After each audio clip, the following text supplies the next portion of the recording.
Hey church, good morning. Excited to come to you again this morning to let you know that our June 7th service is a go. As you know, the governor came out this week and said that on Monday that churches could begin to hold in-person services. So we are excited about that. Now I know he said we could start this Sunday and May 31st, but just so you know, we have decided June 7th before we have all our plans ready for June 7th. And so we are not going to hold in-person service on May 31st. It will be online again like it has been for the last 10 or 11 weeks. And so we'll continue to do that for one more week. And then June 7th, we'll have the in-person service. So excited that we are finally at that spot where we can do that. Just wanted to say a few things about that as we gear up for that service.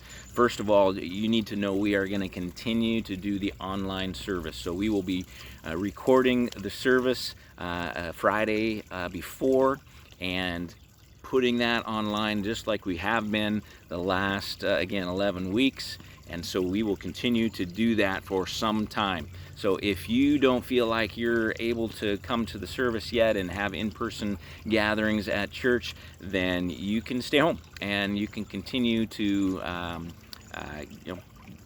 see and participate in our worship service from home like you have been for the last several weeks now. And also wanted to let you know what a gift it is that we have an amphitheater.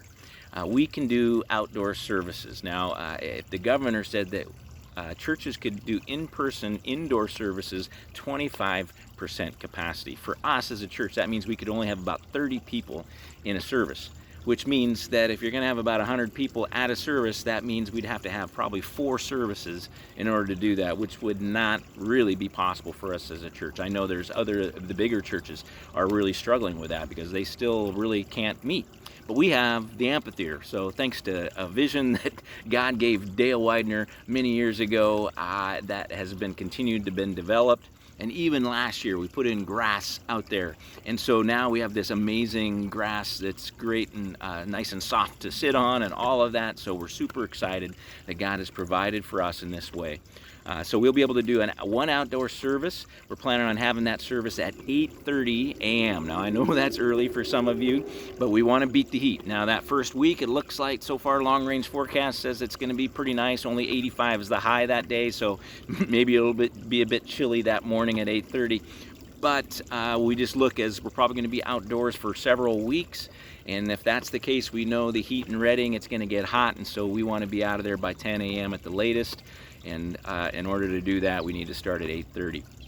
One other thing that we have with this amphitheater, so I talked about the fact we're going to still do online service for those who maybe don't feel like they're comfortable or ready to meet in person yet. Well, maybe some of those would be comfortable driving in. We have, that gravel parking lot right next to the amphitheater. And if you remember right, a couple of months ago, the last time we met in the church on March 15th, I think it was, we had a bunch of wood there for the wood ministry. Dan Meyer and his wood ministry, they got so much wood in the last year or two, and so they've been splitting that wood and getting it ready to go. But they came in and they cleaned out all of that wood. And so we've got spots for, I don't know, probably 8, 10, maybe 12 different vehicles that can actually pull up and park right by the amphitheater, and they're going to be able to see and participate, maybe crack their windows and listen to the speakers. We're going to have FM transmitters so they can even tune their car radios to that FM station and listen to it that way. So and we'll reserve those parking spots for those who drive in are going to be enjoying the service from their cars. So we've got that as well. So we're looking like, we are hoping that we can have most of our church able to gather in person, either in their cars or socially distanced in the amphitheater. But even for those who are still online, we hope that they will feel a part of the service as well as we continue to pre-record our services and post them online.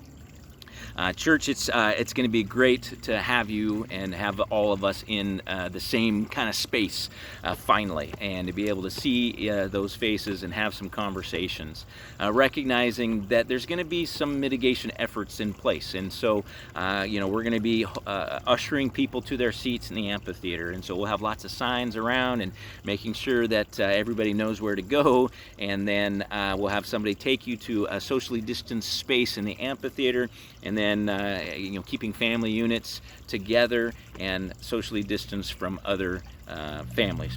We'd encourage you to bring an umbrella.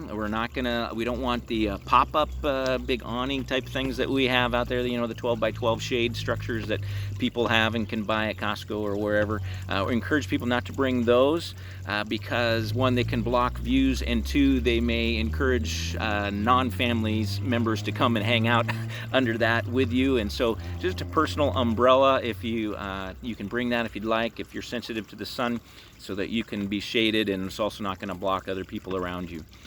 We also want to let you know we're not going to have children's services quite yet. And so, Blue Jay over here saying hi. We're not going to have children's services quite yet, so no nursery and no Sunday school, but we are hopeful to have that soon. We are working out the kind of what we need to do for that, CDC guidelines and all of that, to make sure we're able to meet all of those requirements. And so the first week at least, maybe the second week we'll have children's church and nursery, but maybe not that week, so we'll let you know. But for sure the first week we won't have it.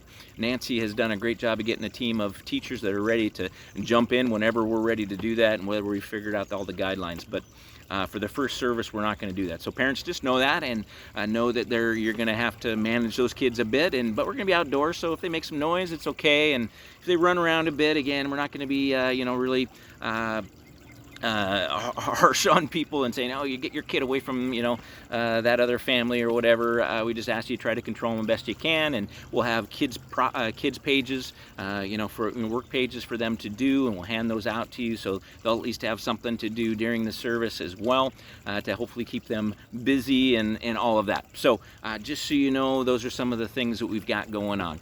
Finally, I just want to encourage all of us that, I know we have a loving church. But we need to really come together at this time. I know this is going to be hard for some of us. Some of us are going to want to show up and not be wearing a mask. Some of us are going to want to show up and give hugs. And we just have to continue to be united and working through what we have to do right now in order to protect those vulnerable to the virus. And so we just ask that you would recognize your own responsibility to do that, but also respect and show love to those that are fearful or vulnerable to the virus. And so just ask you to take that personal responsibility to follow the mitigation efforts that we're putting in place in order that we're going to encourage you to be a part of, because we're not going to police it really hardcore. Like, we're not going to be walking around and kicking people out of the service, but we do want to just be respectful and loving to those who are vulnerable so that they can participate and be part of what they're doing. If they show up and everybody's hugging each other, they're not going to feel safe potentially, and they may not come back the next week. And so we don't want anybody to feel that way. We want everybody to feel like they can show up and be able to participate in what we're doing. We're going to be through this soon. We're hopeful that into July we'll be having in-person indoor services, beating and getting out of that heat, and also be able to have at least hugging and shaking of hands and that kind of thing a little bit more optional. And so for those who don't want to do it, they can still need to protect themselves. That's great. Others who are feeling great about it, they can begin to give those hugs and those kind of things. So we just need to be patient in this time. Continue to show love to one another. That's the important thing at this time. We can give up a few hugs. We can give up, the freedom of not wearing a mask for a Sunday morning in order to worship together. I think that's worth it. I know I'm excited about that. And so we have more information, exactly, kind of outlining what our mitigation efforts are and the things you need to be aware of that's coming.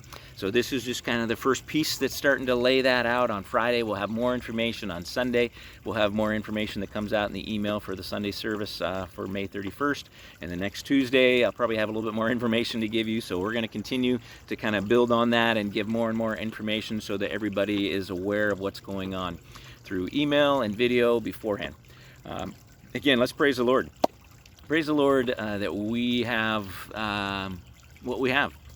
We have this amazing amphitheater that allows us to meet in person, allows for those who maybe feel more vulnerable to be able to sit in their cars and still enjoy our service. Let's praise the Lord for all that He's been doing in our hearts and our lives over the last, couple of months now. May we continue to seek Him in this time, continue to seek His wisdom, to reveal to us how we can best love our neighbors and love Him and show that love in very practical ways that they will understand and accept.